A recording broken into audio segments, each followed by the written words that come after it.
করেছে দেশে একটি সুন্দর গণতন্ত্রকে প্রতিষ্ঠা করার জন্য দীর্ঘ 15টি বৎসর গণ আন্দোলনের মাধ্যমে দেশে অধিষ্ঠিত সেই স্বৈরাচারী শেখ হাসিনাকে পদোন্নতি করা হয়েছে।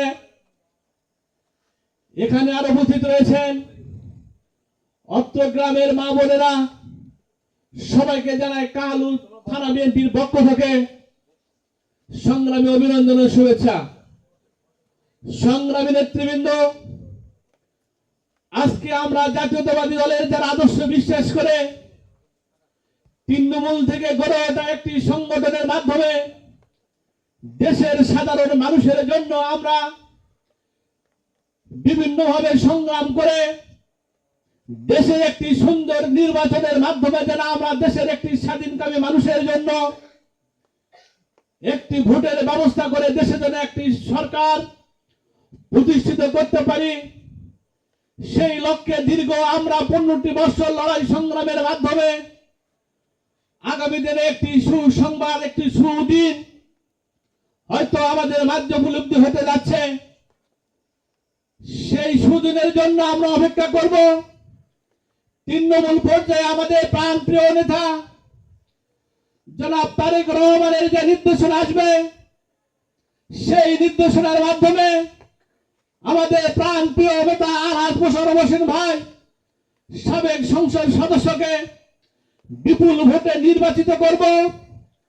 আজকে যারা আমরা গ্রাম কমিটির মাধ্যমে যারা সভাপতি, সেক্রেটারি, সাংগঠনিক সহ যারা আজকে এই গ্রাম কমিটির মধ্যে যারা নেতৃত্ব আপনারা অধিষ্ঠিত হবেন, আপনাদেরকে আহ্বান জানাবো, আজ থেকে আপনারা ভোটের যুদ্ধে নেমে যাবেন।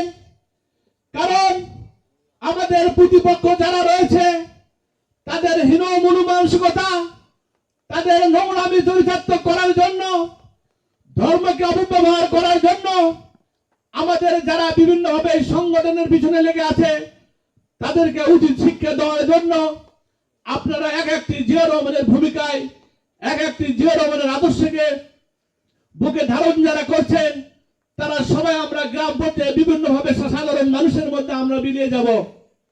সংগ্রামী নেতৃবৃন্দ, দীর্ঘ 15টি বছর আমরা কষ্ট করে আজকে যে আগামী দিনে যে আমরা লক্ষ্য উদ্দেশ্যে আমরা সংগ্রাম করেছি, আজকে যদি আমরা এখান থেকে পিছু পা হই তাহলে দেশে আরেকটি স্বৈর শাসক রূপান্তরিত হবে, সেটা আমরা কখনোই হতে দেব না।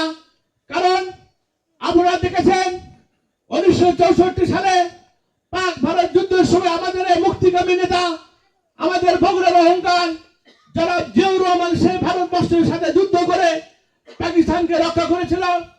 1971 সালে কালুরঘাট বেতার কেন্দ্র থেকে তার স্বাধীনতার মধ্য দিয়ে সেই পাকিস্তানি হানাদার বাহিনী থেকে আমাদের দেশকে স্বাধীনতা এনে দিয়েছিল।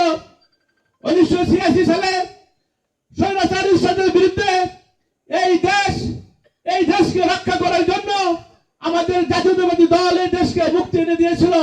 ঠিক সেইভাবে আমরা আগামী দিনে লড়াই সংগ্রামের মাধ্যমে দেশে আরেকটি গণতন্ত্র, আরেকটি ভোটের সরকার নির্বাচিত করে তারপরেই আমরা ঘরে ফিরব। বন্ধুরা, সংগ্রামী নেতৃবৃন্দ, আজকে আমাদের মধ্যে যদি ভুল ত্রুটি গুণীভূত হয়ে থাকে, সবাই সবকিছু ভুলের ঊর্ধ্বে রেখে কাঁধে কাঁধ মিলিয়ে জাতীয়তাবাদী শক্তিকে আমরা শক্তিশালী একটি সংগঠন হিসেবে রূপান্তরিত করে আগামী দিনের সমস্ত চ্যালেঞ্জকে মোকাবেলা করে আমাদের কালু নন্দীগ্রামে আমাদের মোশাররফ ভাইকে আমরা বিপুল ভোটে নির্বাচিত করব, এই আশা এবং প্রত্যাশা রেখে আমি আমার কথা বলা শেষ করছি।